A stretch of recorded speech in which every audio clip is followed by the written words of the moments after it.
Greetings, community, and welcome to Entropy in Comics and another edition of my pre-order arrived. Yes, that's correct. There's an unboxing happening, and it's about to happen right now. And I'm trying to get a hold of actually not necessarily just what I spend, but what I collect. It's not, as I've always said, it's not necessarily that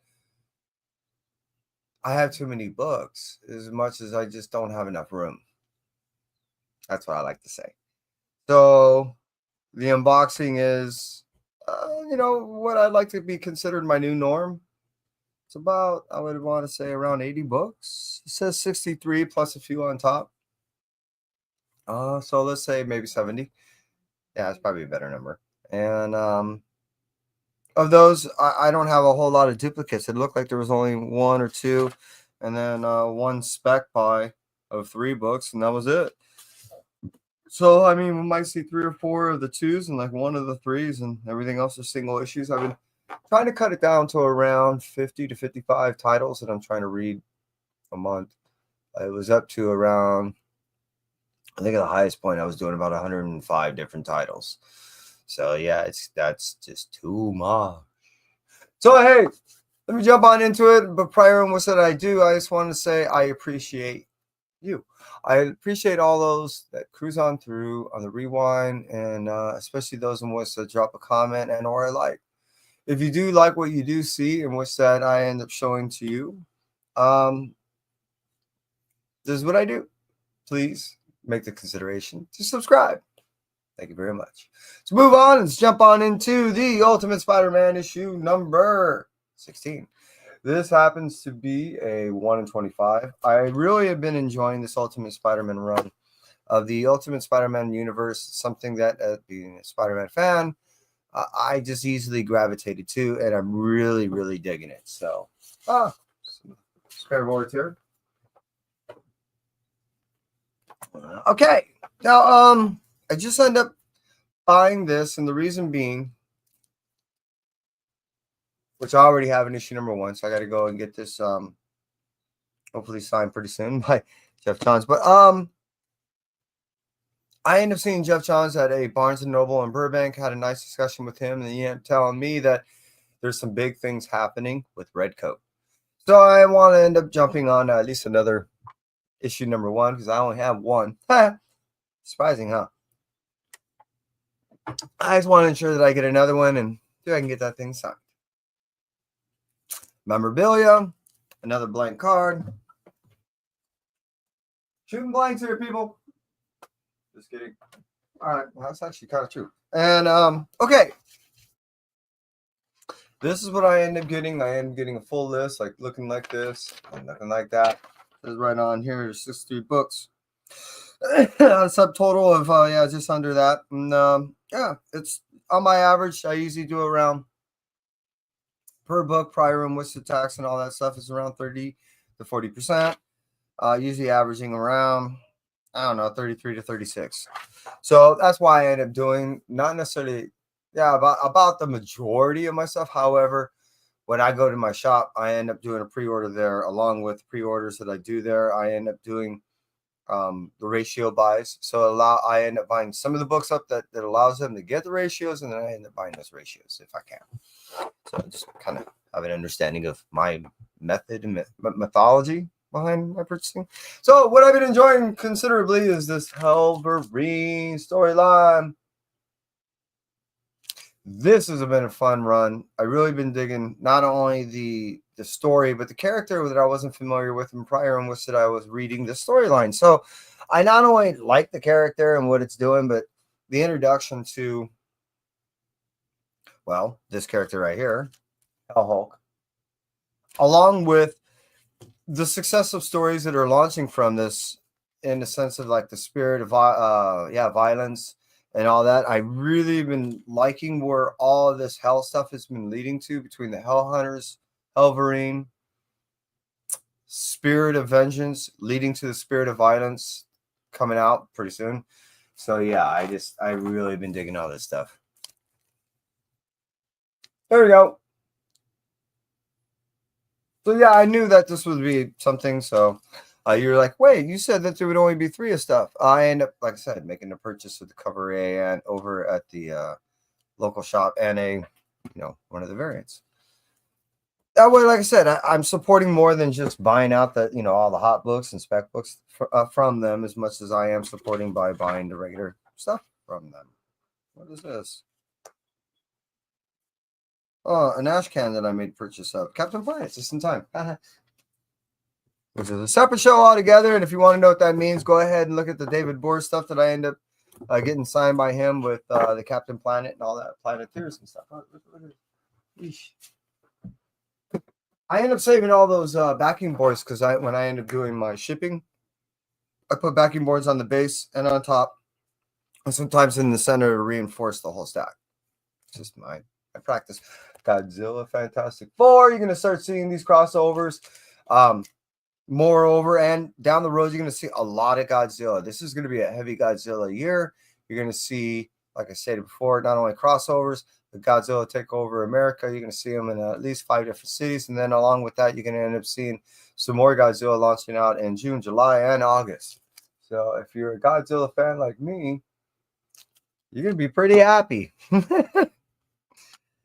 that over there. All right. And like I said, Godzilla stuff. Scotty Young. And then more Godzilla stuff. Kind of answers the question, can Hulk take a Godzilla blast? What do you guys think? Yeah, me too. All right. This has been an extremely enjoyable and steady paced run. What I've been enjoying about this, and I was stating ever since the introduction of the character Charlie, that I extremely enjoyed the dynamic that was placed in the storyline of the Incredible Hulk by utilizing Charlie, because it was a character in which that Hulk, along with Banner, really gravitated to in a heavy way, that they never had any real relationship that needed to be tied to that character in any way, but refused to leave that character's side. And I really liked how that character has developed so far with taking the Lycan scan and all that. So I just, as it stands right now, we're now 2 more volumes deep into this character and how it's been progressing. And it's been showing dynamics that we've never seen before in the Hulk, and the way he cares for a person, unlike he's ever had to before, because usually it ties in either to a direct relative or a romantic love. So this has been really cool. And as far as the rivals are concerned, I've been getting all that for Kai. He's been really digging all this stuff. He's playing the game and he digs all the covers. And so, hey, yo, Perry, how you be? Hope all is well with you. Double hand. Jazzy. All right, so that was 23 years, 24. As you can well expect it, I'm a little behind, as well could guess. I'm a little behind, as you may be expecting. I am dying to get into these runs. So, Power Man, Timeless. I am acquaintances to a high degree with Colin Kelly and Jackson Lansing. These are guys that I love seeing at all the cons in which that I end up going, or the local signing events. Not only do I heavily support pretty much everything in which that they buy, but they are writers that I enjoy their company, and I enjoy predominantly a lot of stuff that they end up writing. So when they either introduce me to characters that I haven't seen in a long time, Power Man, or characters that I know they're going to be utilized in future runs, what it's stuff that it's not I normally read, meaning like X-Men, I'm willing to give it a shot. All right, Amazing Spider-Man 70. I read it, I loved it, and I couldn't get enough of it. I liked how it ended. I liked how it set things up. As I I'm showing you again, I am rather behind, but luckily I have been able to read issue 70, and it was a lot of fun. I'm getting all the Scotty Young son, and I again, I know Spider-Man is kind of hit and miss at times, but this was actually really enjoyable with the 8 deaths and the setup to what we're getting between, again, the new issue #1 and the Doom stuff. It was just really cool. Did I get a little crazy? Well, yeah. Like I said, I've been getting all the rival stuff for Kai. Did I get 3 or 2? I got 2. And I know he appreciates not only the covers, but the fact that I just been getting it so he could just have it set. All right, here we go. Here we go. Here we go. Speaking of 70, all that is, like I said before, is kind of a setup for a little bit more. I was looking forward to issue #1, and now that I finally have it, I'm totally dying to get into this run. I only have like 4 or 5 books that I need to read from past stuff, and it was also interrupted, obviously, with Free Comic Book Day. So I need to get into issue #1 here, even if it's at 2. You're gone. Hope all is well with you. It's been a little bit. That why. Yeah. I think we're thinking on the same line. And yeah, I always love getting these blank covers. My goal this year was to try to get as many sketches as opposed to as many signatures as I was targeted to get last year. So I don't get me wrong, I'm still getting a bunch of signatures and I'm looking forward to getting more. It's just much as I was trying to get sketches done. Not only do I not have the budget, but I really don't just want to have anything thrown on there. I've been really trying to be methodical about how I not only apply what I want onto a particular cover, but what can I afford in that decision. Yeah, okay. This has been a solid run. Cody Ziegler's killing it with this run of Miles Morales. I was reading the 2 past volumes before, and they were good. And the cool thing is everyone they tend to put on the Miles Morales, they're not only long runners, but they're also individuals that know and respect the character enough to, write within certain confines, or at least develop the character where it's not so far-fetched that it's usually so shocking to most fans that they're like, what the fuck is going on? I really dig that. So far, it's been a steady run. It's really been enjoyable. And as far as we're getting into this new God world with Annecy and all this, it's making, in my opinion, Miles rethink everything he's ever done in the past. Was it really him? Was it fate? Was Annecy pull the strings, and so forth? And I believe down the road we'll end up seeing it tying into this whole Spider-Verse storyline, and we'll see how that works out, because I know Cody is co-writing on some of that. Spectacular Spider-Man. If I would have known, seriously, if I would have known and thought about what the hell was in my hand before, shit, I would have got this signed. This is actually a really cool cover. Go Jag! And everyone here, I appreciate you hanging out with me.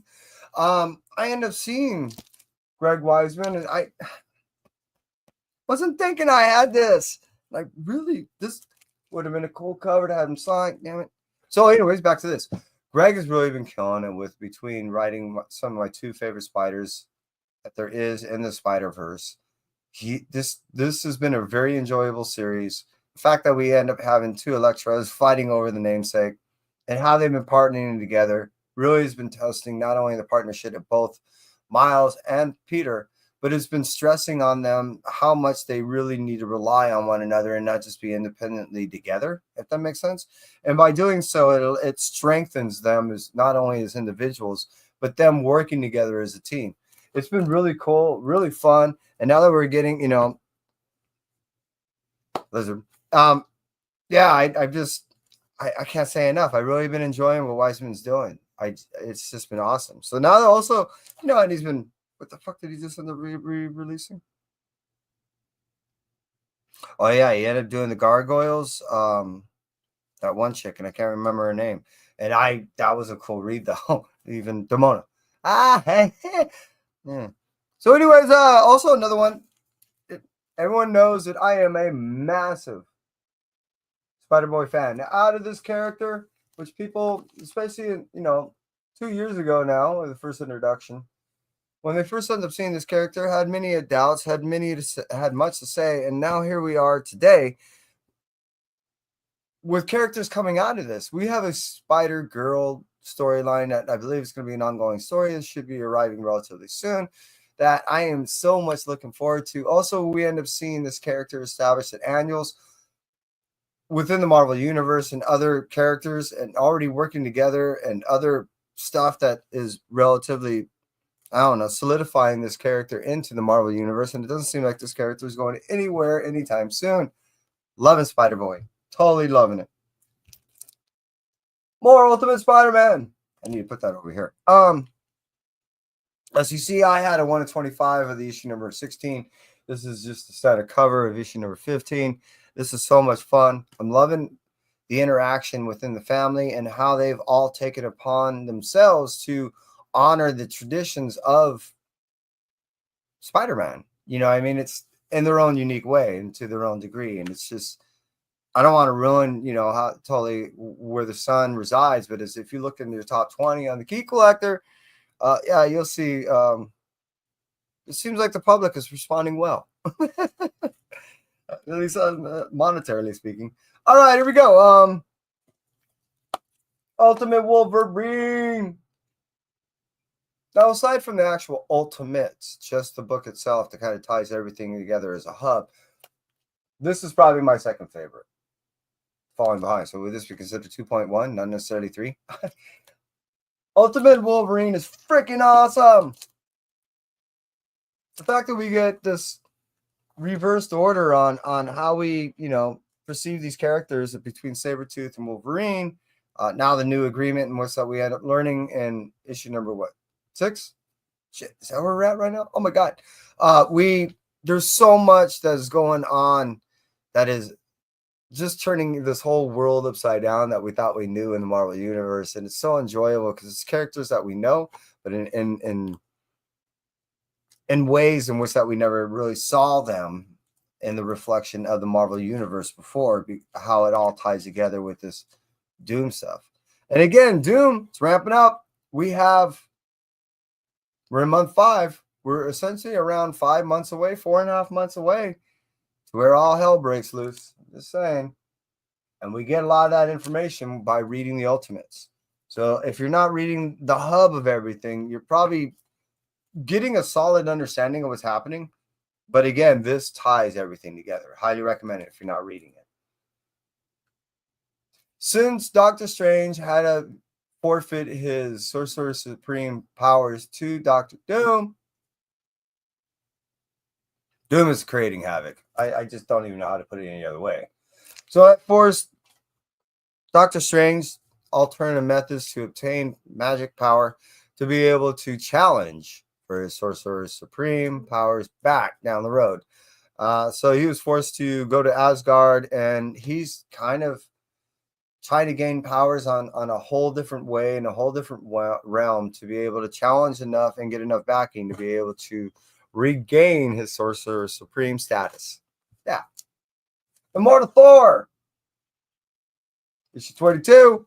You know, I've been in my own way talking smack, is what little I do about this series, in the sense of how I've been trying to get away from it, and how dialogue has been coming across, both good and bad, in the way that it's delivered, not necessarily in the way that it's the storyline overall is being given, you know, the structure and it's just, I think it's more me than it is anything else. And the way, it's Groenbeck, right? No, it's Ewing. That it's been developing is really my issue. That I think I'm having expectations beyond what it's doing, and it's not the story, it's me. So when I've been able to relinquish some, I guess, desire or control of how I believe it should be going, I've been enjoying it more. So the past 2 or 3 issues has been rather cool. I'm looking forward to how this development of the possibility of the Immortal Thor No More type scenario. Yeah, what the hell is that all about? So that's what I see it leading to, and what I've been seeing on the previews of issues that are coming out. It does, how should I say, confirm my suspicions. And make it me understand why the thing has been going the way it is as far as the overall story. Marvel Rivals, I have to blame my son for this shit. The cool thing is it allowed him to go ahead and get, oh, I need to give this book to his friend. I didn't just say that on YouTube. Yeah, so he can read, not so he can get the code. That's what it is. Yeah. And yeah, Kai was grateful not only to get the code, but to go ahead and read it. As been playing it, he's been not only enjoying the game, but as it ties together with how it was delivered online and what he read there versus here, he's been, as you well know, it's nice to be able to smell the reading. He enjoyed it. Web Vaniverse, Web Brains, right? Fresh Brains? Yeah, man. You have no idea how much I really want to get into this thing. And if it's I recall, didn't Jordan do something in this thing? I think I know who. Yeah, I gotta look. Sorry, people. I'm curious. I swear I'll show you a little bit. It's not like a spoiler at this point, right? Matt Groom. That's who it was. And Erica. Okay. Yeah, actually. Man, this looks cool. Yeah, hey, look at that. Kid Venom. Right at the bat. First page.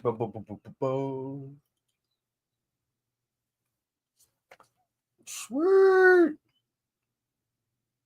Oh, this is going to be freaking awesome. I can't wait to get into this. Spider-Verse, Venomverse. We're going to get a clash. It's going to be awesome. It's been kind of leading up to this in some regards because we knew that between the web of Spider-Verses, the web of Venomverses, it was kind of inevitable that these two end up clashing. I am looking forward to seeing how this not only develops, but how the introduction to this development is supposed to be. What is the criteria? Is our universe going to go away? Their universe going to go away? Can only one universe, exist? What the hell? I'm curious. New Venom, issue 5. All right, it's no spoiler. We all know what ends up happening. And this was part of the giveaway. You end up seeing the Femi hand right there. I'm totally looking forward to getting into this because I've yet to actually read it, even though, yes, at this point is a somewhat spoiler. I might actually read 5. I didn't read 6. Yeah, that's what it is. So I'm not only looking forward to getting into probably reading it, but yeah, I'm dying to get into 6. So I know that just came out. Landy's doing a good job with this Infinity Watch. With some of the characters out, all these characters that we end up getting. I really like this one. I do. This character is kind of cool. That whole soul thing and then feeling everybody's soul in the unit. That's pretty rad. That I really been enjoying this thing. And how not only do we end up getting characters as we always do, these new introductions and all this stuff, but we end up getting characters that end up having, infinity stones. That bears a lot of weight as far as how these characters are supposed to not only interact with one another, but how they're actually supposed to influence the Marvel Universe as a whole. We've already seen challenges and they've already failed, but we're seeing how they're contending with not only their powers and how their responsibilities are supposed to be with them, but their limitations of such. So I don't know. I've been digging it. I know there's not a lot of people reading it, but it's been a whole lot of fun for me. Doom Academy. This is the best we're gonna get. I don't know if ever, we're gonna get Scotty Young ever rewriting, let alone doing any of the art ever. But I'll take what I can get with Strange Academy stuff. I've been enjoying it so far. Only issue number 1, but it was a good setup, and I'm willing to have some fun. Legend, if you're out there, it's for you. So, whoa, Trav, how you do? Hope all is well with you. Yeah. I'll tell you what, man. They're. Hey, look what I got. Here's some DC. I got a pen.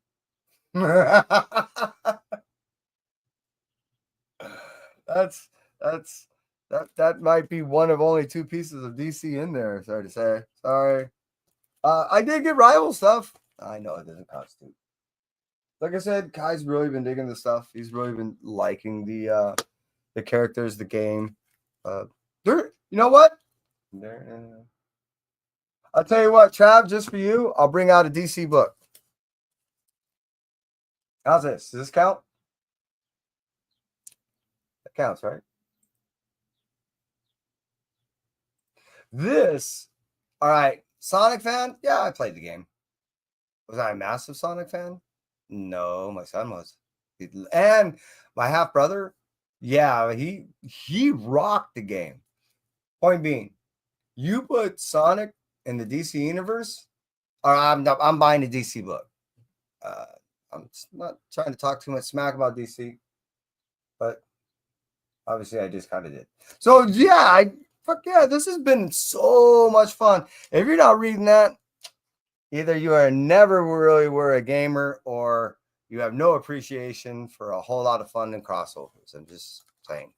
I think I just got a little judgy, didn't I? Apologize to a small degree. The mommy. What I've been really enjoying about these classic monster stories that we've been getting from Image is that we're getting these things told in a non-classical method. It sets up, its delivery, all that is classical. However, the writing is so contemporary. The way that you're involved in these characters humanizes these characters to the point that you feel more for them than you do to ostracize them for the obviousness that there's something either strange or threatening or whatever behind the characters that these characters are portraying, which is the normal delivery that we get in the classic films, the storylines that we used to traditionally read them from. But when you humanize a lot of these characters and you feel bad for them as they're treated as monsters, then I'm all in. I really dig that because it offers a considerably larger spectrum of feelings that you have engaging in the reading of these books, because it fires up considerably more emotions as you're reading them, depending on who you are, obviously. Lucky Devils. I wasn't privileged enough to read the 8 Billion Genies as it was originally launched and as it was coming out. I didn't learn about the genius and brilliance of Charles Soule, until well after it was well deep into the series. However, Lucky Devils not only allows me to be able to catch up on some of that awesome writing, but by him writing Carnage, holy shnikes, the ability of this individual to change from one form to another and just change these gears shows the ability of this individual to be so fluid in the delivery of how they want to tell a story, or their ability to tell multiple stories in the case of Lucky Devils and Carnage simultaneously, and write simultaneously without it affecting the delivery of either one in any way. It's just freaking awesome. I really enjoy that guy's writing, obviously. But is it number one? Yeah. No, it's 0. That's why. All right. Now, the misconception with this is, as much as it does say it's a one-shot, this is not necessarily, it is a one-shot. It's an issue 0. And this is setting up for the third volume. And it actually ties in, and when it's initially marketed, meaning when you go ahead and do the ordering, is 0 through 6. So I don't know if they're doing a 1 through 5 now or how that works out, but 0 is considered a one-shot, but it's a setup for what's to come, which is, do it again, Mighty Shot, The Big Bang, ba-ba-bam. And it's one of the few risque books that is out there that is really considerably well written, to where you can actually sell it on a friend to go, no, it's just not sex. The premise is a bunch of scientists can't find money in the present society that they live in, because to be smart, you're basically demified. So scientists have resulted to go ahead and doing pornography to sell it to the smut-driven individuals out there in the world that want to pay for them to do the smut-driven stuff, as these scientists go out and research the universe, their galaxy. sounds kind of, yeah, I guess that's it. That's the elevator pitch. And it is so much, I don't know, drawing parallels and correlations to almost our present day view of how people view scientists. That, yeah, it's an enjoyable read, if nothing else, for a reflection on how some people view scientists. Season, is this the second print? Second print.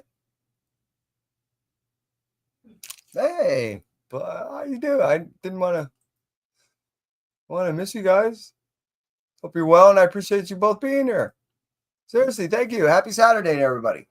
Seasons issue number 1, second print. I just wanted to get it to go ahead and complete a little, because I end up getting, I stupidly get too much. So, Seasons issue number 2 is a story about a sister that was 3. I end up reading 2. Yeah, all right. So that's what I end up getting, 1 and 3, because I have already read 2. By issue 2, we end up finding out that sister Summer is in deep shit. As far as Winter, we're still looking for her. Mom and Dad, yeah, and this crazy carnival has basically totally invaded town. That's where I'm at right now, because I only got into issue 2. I'm really enjoying the setup of this ongoing series that is given to us by Rick Remender. It is uniquely fantasy horror detective story, I guess, is the best way I can put it out. I'm looking for the future of the development of the story, so I can best, I guess, describe it. It is unlike anything I've ever seen him write before. And it's very interesting in its delivery, because you can even, like, the pastel colors and all this other stuff. The palette is really uniquely different than I've seen him do. So it's really cool. Looking forward to it. This is the guy I love. This guy's writing. He, in my opinion, can do no wrong. As far as Wagner's concerned, his and Hillard as a team, their approach to the story stuff is they've got it down by the time you've gotten here. What's really cool is they open your mind up by blowing your mind up in the first issue. And what that allows is it just allows you by issue 2 to go ahead and give you information of the overall drive and directive that there is to the main character you find in the storyline. Once you get in deep into the story, it's very odd that you end up, more times than not, siding with these serial killers and understanding their pathological definement of the realities that they live in. And somehow you start feeling for them to the reality. Oh, I can agree with that. What the hell am I saying? And that's what I truly enjoy about these storylines, is by the end of the story, and at times you're actually rooting for these serial killers as you're reading this stuff. And it's hard to check yourself. And I truly enjoy that from the deliveries of that team. I can't get enough. And I really enjoy it. And this Janet Jackson homage in particular, I definitely got 2 of those. So, Gotcha Man, issue number 8. If you're a fan of the old time Gotcha Man, then you end up knowing that this is doing an excellent job of not only giving us a modern day version of an old classic, but it's something that if you're reading it, as well as I do, that you're reading it steadily. It's not one of those things you could just cut out of your repertoire of reading. You end up losing like a limb. If you did, you would be missing something. I like Popeye. Dun, dun, dun, dun. This was the cover I really enjoyed. Look at that. Any and all Mario fans just know. And I like Popeye has just been, again, going back to what I essentially just said. It's a magnificent retelling of a classic story in a modern day way. We end up seeing these characters that many of us, as old as I and or older, somewhat younger, recall how we were first introduced to some of these characters, and how they're written now is definitely different. And it's fitting in all regards. It's just, I guess, not only because of how we were, traditionally told how these characters were so many years ago, that when we end up seeing being told in a different way, I personally applaud it. I just have to still abandon my old thoughts about some of these old characters and then just accept and adopt the new storytelling.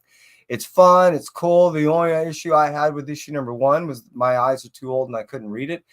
They took care of that after issue number 1, and I've been having so much fun with that. I'm looking forward to more issues. I haven't seen any more after issue 5. Usagi, I'll tell you right now, if Perry's still with me, he knows that this is one of those essentials. This is like a staple. If you're not reading Usagi Ojimbo, appreciate you. Thank you, Christina. I hope all is well with you, and I appreciate you answering me.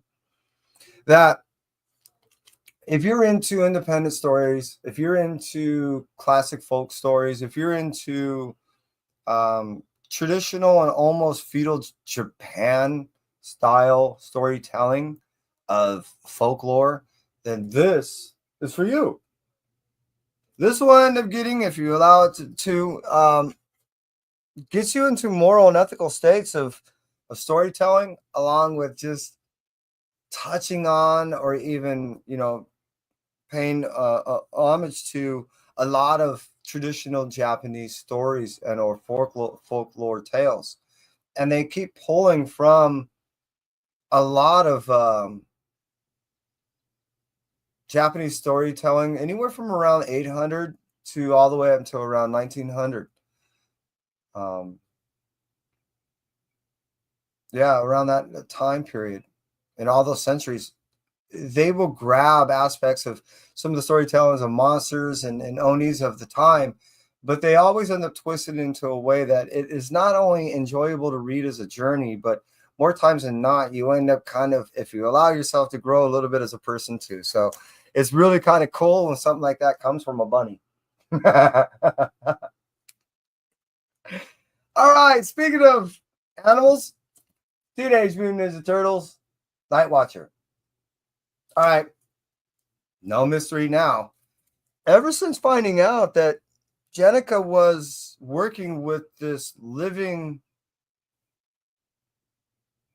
armament, that the armor was a child and knew, just being essentially birthed, and Jenica still understanding her place amongst not only the mutants, but of people and herself as a warrior and protector, that they both are finding aspects of one another that they need to learn from one another. And with the abandonment that she had to do to the armor to allow it to not only, which I don't want to ruin too much of the story, do its thing and prevent shit that was going on between issue 5 and 6. But now they end up finding that they need to come together to end up save one another. So there's a lot going on, and it's really been enjoyable to see a new approach to the character of Jenica, and how she is doing her own thing, but how really is affecting overall the mutant nation. So yeah, it's cool. I've always been a fan of that character anyways. So to see it develop in this way has been enjoyable for me, particularly. All right, here we go with, hey, more turtle stuff. Jason Aaron is killing it. I can't get enough. Any turtle fan, I think, would agree that Jason is doing a really, really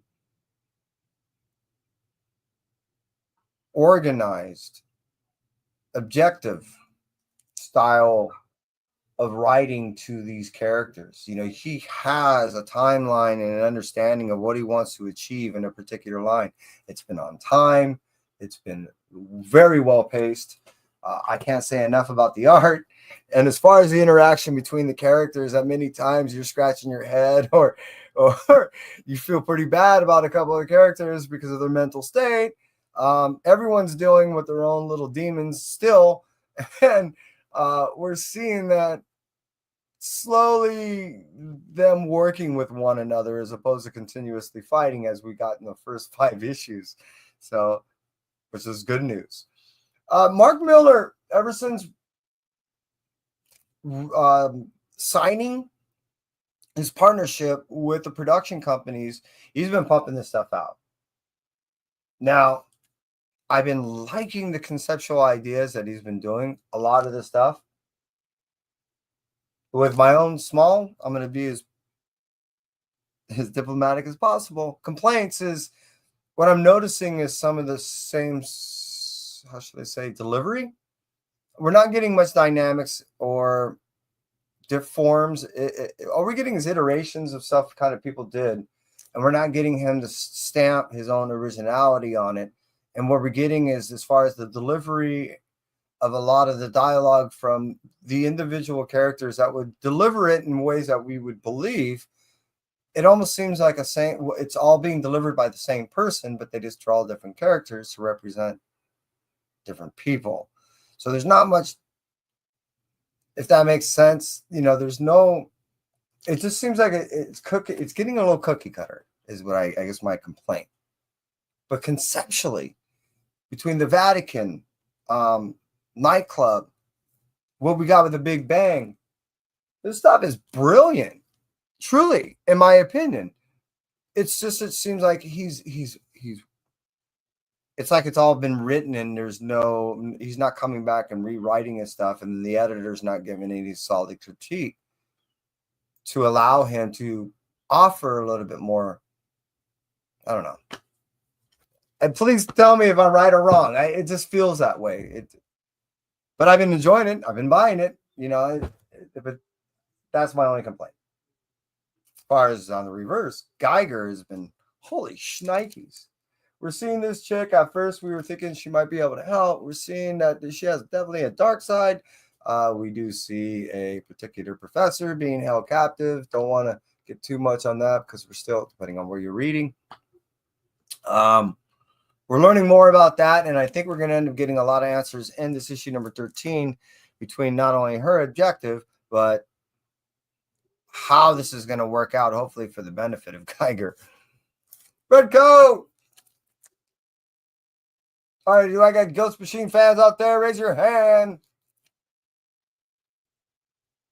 All right, I ended up hanging out with Jeff Johns the other week, and he was telling me he's deep into the production of Geiger and its storytelling. The cool thing is it does sound like to me that the producers, directors, everyone is keying off of requests, and they're not deviating too far from what it seems like the overall storyline from the original storytelling of Geiger that we receive in our comics. That makes me feel good. Because of the success, even before its delivery, dun, dun, dun, dun, my understanding, Redcoat is in serious consideration and pre-production mode, which means that they already have the money and they are setting up and setting out the budgets that it would take and where they would want to do it, and factoring all that in before they start pulling the trigger to actually do production. That's why you saw me buy another copy of Redcoat issue number 1.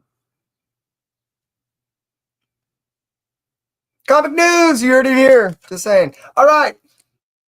Department of Truth. This has been one of the more long ongoing. This is probably, I think, the longest ongoing run that Tiny never done. Definitely by himself. And I don't know if ever as a signed, to anyone else. Because, I mean, here we are, issue number 29. Over the course of, probably 3.5 years, right? It hasn't been that steady on delivery. It's been very enjoyable, especially, again, getting back to its conceptual ideas, to be able to manifest stuff just by pure thought to a degree that when enough people believe it to be true, it is.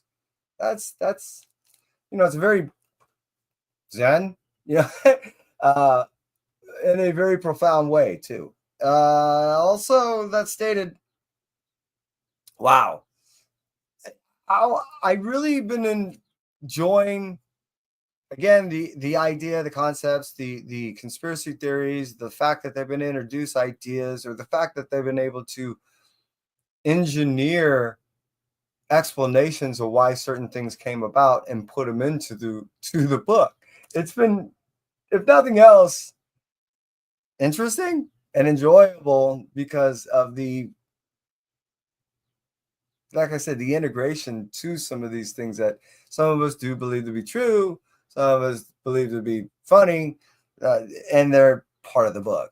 And to me, that is what makes a large part of this book enjoyable.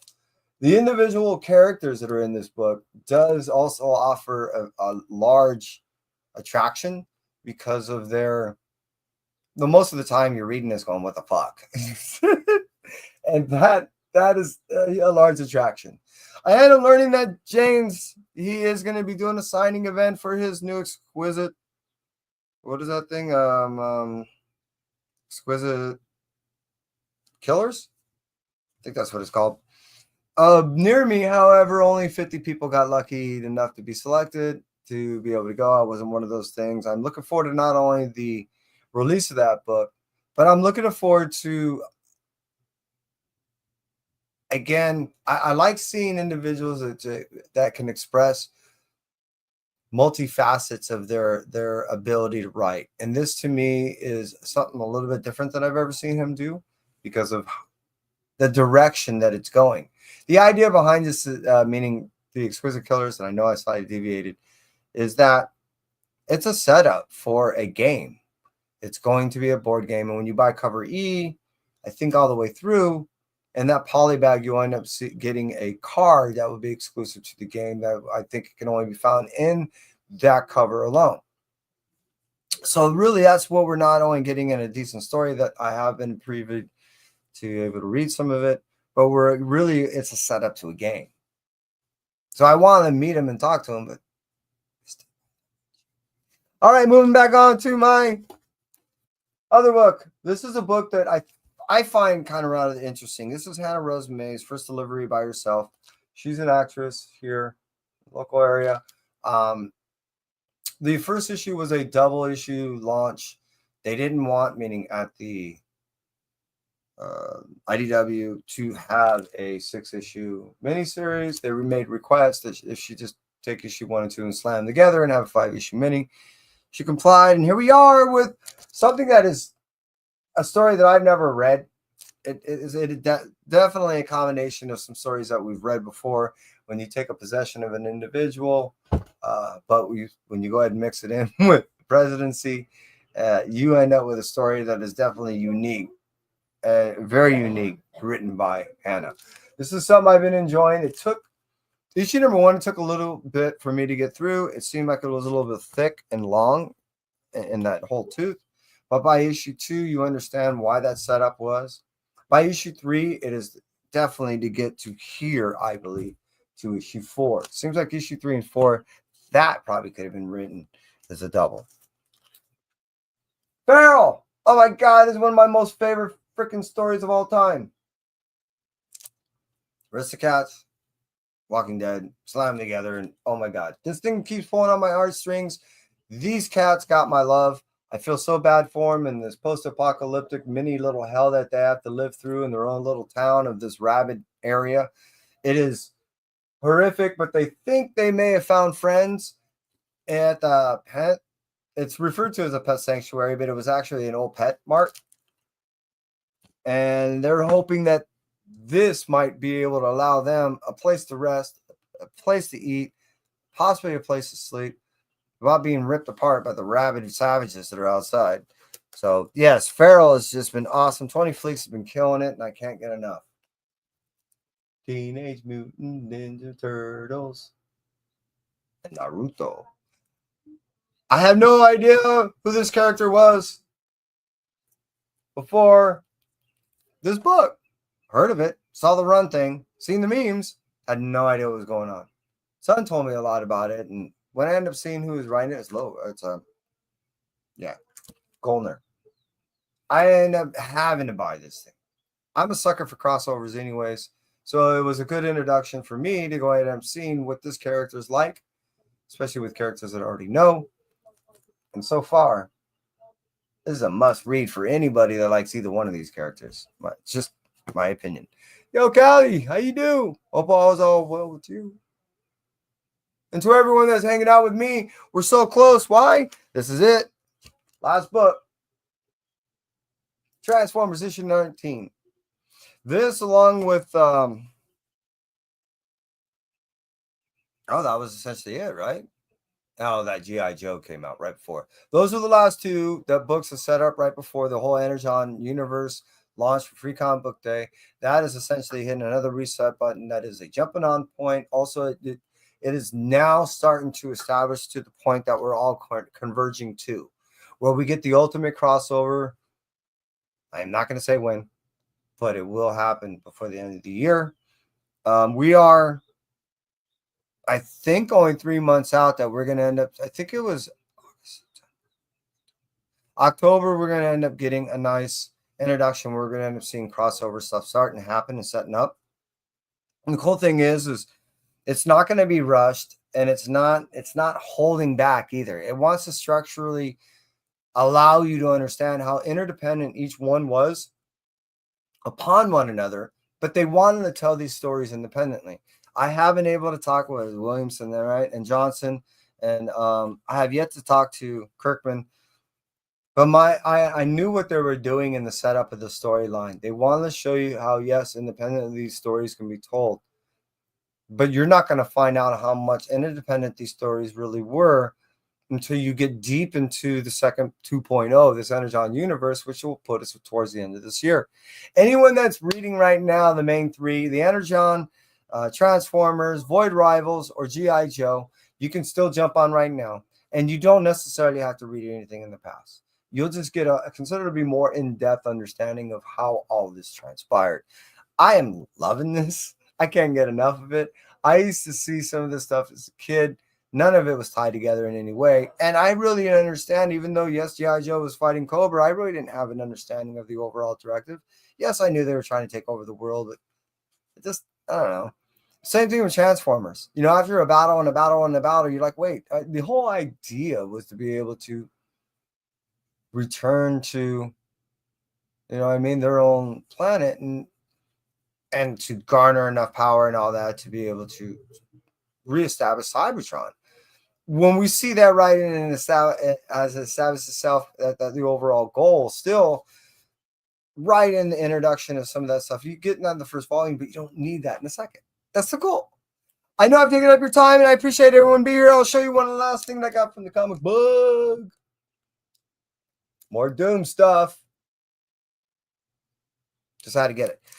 Those are my things for Free Comic Book Day as far as the little tchotchke things I got. That was well over, I don't know, it was about 70 books. I appreciate everyone that decided to cruise on through, and I hope you not only enjoyed the books, but the stories that came along those books to have an understanding of not only what I'm reading, but why I'm reading it. To you, Callie, I appreciate you, brother. Seriously. Trav, man, you're awesome. You really are. To Gun, appreciate you being here. It's always a pleasure to see you. Christina, as always, keep dancing around. I appreciate you, especially dance around like a psycho circus clown. It has nothing to do with what you look like. It has to do with everything and how much fun it is. Remember, life's a carnival. Every park's an amusement park. Just keep dancing. Did I miss anybody? I know that we had a Perry here. I know that we had a Jag here. And if anyone that I there had missed, I do appreciate you. Everyone that cruised in on a rewind, if you did like what you saw, hit that subscribe. This is what I do. If you wouldn't mind, go ahead and drop a comment on anything that you would like to see or anything I may have missed. And yeah, that's it for me. Entropy. I appreciate you, and you stay well. Bye.